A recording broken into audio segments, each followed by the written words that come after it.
متابعيني الحلوين، يسعد لي كل اوقاتكم وتضلوا بخير وصحة وعافية ان شاء الله. اليوم طبختنا عراقية، رح نعمل دولمة عراقية. بصراحة هي ثالث تجربة لإلي، بس حبيت هاي التجربة انزلها وافرجيكم النتيجة. اول شي عندي باقتين سلق بفرمهم وبنقعر بمي سخنة، والجبن بنفس الشي بفرمه، بترك قسم للرز وقسم رح احطه بصفحة الطنجرة. عندي هون بس منقوع قبل بوقت، بضيف عليه الجبنتي اللي فرمته، وعندي هون بصل اخضر ناعم فارمته، 3 حبات بندورة كمان مفروم ناعم، وعندي هون لحم غنم كمان بضيفه فوق الرز. صراحة هون الكاميرا خانتني، كنت عم بضيف البهارات بس للأسف ما صورت. البهارات المطلوبة ملح، نعناع، بهار أسود، بهارات الدولمة، معجون الطماطم والزيت. بحركهم منيح منيح والثوم، وبعد ما بحرك الرز وبخلص حشوتي بخليهم على طرف، وبصير بحضر الطنجرة وبضيف ورق الغار فوق الطنجرة كرمال الزناخة وهيك، والجبنتي اللي تركته على طرف كمان بضيفه، بتعطي نكهة كتير طيبة. بفتحون هيك حباتهم من بعض، وبعدين ببلش بحشي الباذنجان. اول شي بتعرفوا الباذنجان بياكل شوية وقت اكتر من الكوسة وباقي المكونات. خلصت الباذنجانات ببلش بحشي الكوسيات، بحشيهم وبصفهم هيك بالطنجرة. بصراحة العراقيين ما بيحطوا كوسة، بس بتعرفوا نحن السوريين مستحيل يعني يكون في محاشي وما يكون فيها كوسة وهيك، فلهيك حبيت اني اضيف كيلو كوسة. وحتى البصل كتير طيب يا جماعة. اول مرة دقت فيها البصل عندهم استغربت، قلت معقول البصل بيحشوه؟ بس نكهتها وطعمتها كتير طيبة، يعني هيك بتدوب بتتم ذوبان على قولتهم مثل الحلقوم. كتير طيبة على فكرة. الحلقوم هو الراحة عنا. المهم بسقط باقي البصلات وبحطهم فوق الطنجرة، واخر شي بلف السلق.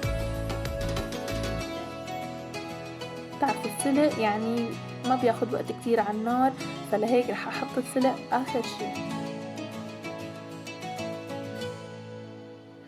بلف باقي الكمية وبحطهم بالطنجرة. زاد عندي شوية حشوة، حشيت بندورتين. طنجرتي صارت فوق النار وانا هون بحضر الصوص اللي هو دمس البندورة وملح وملح الليمون ونعناع. وعلى قولة الشيف الشامي، يا سلام على طنجرة دولمة عراقية بتفتح النفس، ما شاء الله وبسم الله. بصراحة هي أول مرة بنقلبها، وطبعا أكيد مو أنا اللي قلبتها، زوجي ساعدني وقلبناها، وما شاء الله نازلة نيفة وما شاء الله. هي كانت سفرتنا، وشكل الدولمة كانت بتشهي، يعني ريحتها واصلة لآخر الحارة. صدقوني كتير كانت طيبة، وبنصحكم تجربوها وما رح تندموا.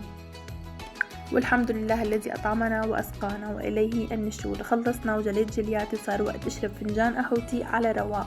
وما بيكمل رمضان إذا ما عملنا كاسة تمر هندي. أنا قبل بيوم نقعت تمر هندي وفلفلت حباتها منيح، وبضيف فوقها المي وبنقعها 24 ساعة، وبفركن شوي بإيدي لحتى تتفتح الحبات من بعضها.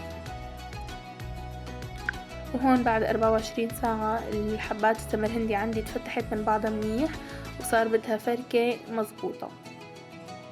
فركتهم منيح وصفيتهم، وهدول النوى يلي طلعوا من حبات التمر هندي بضيف 5 كاسات سكر للترين مي. وهون ماء الزهر ضرورية فيها حتى تعطيكم النكهة هيك يعني تبع أيام زمان، لأنه بدون ماء الزهر ما رح تطلع طيبة صدقوني. بخفقن منيح وبفضيهم لحتى يبردوا.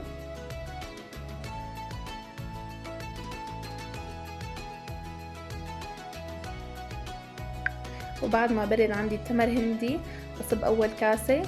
صدقوني يا جماعة هي الكاسة وهي الطعمة رجعتني 7 سنين لورا، لأيام الميدان وأيام الجزماتية، ولما هيك كنا نروح بعد الإفطار ونشرب هيك كاسة تمر هندي هنيك. إن شاء الله يا رب الله يجمعنا بأهلنا وببلدنا يا رب. وهذا كان نهاية نهارنا لليوم، وإن شاء الله تضلوا بخير وصحة وعافية إن شاء الله. لا تنسوا تشتركوا بالقناة وتفعلوا زر الجرس ليصلكم كل جديد. بحبكم.